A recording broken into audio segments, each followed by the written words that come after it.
முன்குடியிட்ட அமைச்சினாலே கிட்டத்தட்ட 3000 வீடுகள் எங்களுக்கு அது கல் வீடுகள் அமைக்கிறதுக்கு 8 லட்சம் ரூபாப்படி தரப்பட்டிருக்கிறது.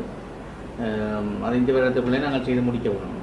அதை விட அந்த மேலும் அதை காணாது. எங்களுடைய மாவட்டத்தில் அதற்குரிய 39,000 வீட்டு தேவைகள் என இனம் காணப்பட்டிருக்கிறார்கள். வீட்டு பயனாளர் 39,000 பேர்.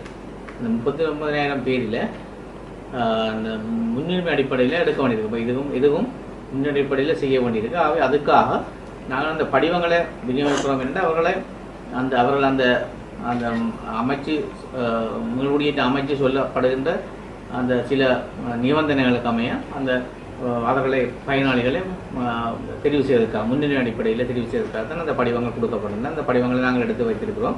எங்களுக்கு வழங்கப்படுகின்ற வீடுகளின் எண்ணிக்கையின் அடிப்படையில் அந்த பயனாளிகள் தெரிவு செய்யப்படுவார்கள். இப்போ எங்களுக்கு எல்லாருக்கும் முழு பேருக்கும் எங்களுக்கு கிடைக்க தெரியாது. அந்த அடிப்படையில் இந்த படிவங்களை வச்சுக்கொண்டு நாங்கள் முன்னுரிமை அடிப்படையில் தெரிவு செய்வதற்காக இந்த படிவங்களை நாங்கள் வழங்குவோம்.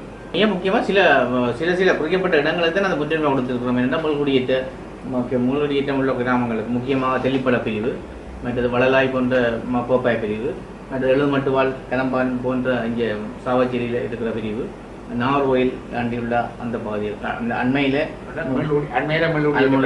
உறுதி செய்யப்பட்ட பகுதிகள், மற்றது இங்கே மணியன் தோட்டம் இங்கே அறியாத கிழக்கு, மற்றது சங்கானையிலும் பொன்னால அந்த கிட்ட பகுதிகள் மாதலை சேர்ந்த பகுதிகள் சில அண்மையில் கொடுக்கப்பட்டார்கள். அவ்வாறான பாதைகளை தான் முன்னுரிமை கொடுத்திருக்கிறோம். நாங்கள் இந்த வருடம் முடிவதற்குள்ள முழு காசும் அந்த பொருட்களை செலவழிக்க வார மாதம் முறையில் தொங்க வரதுக்குள்ள நடவடிக்கை எடுக்கப்படும். மே மாதத்தில் தொடங்க வேணும் கட்டாயம்.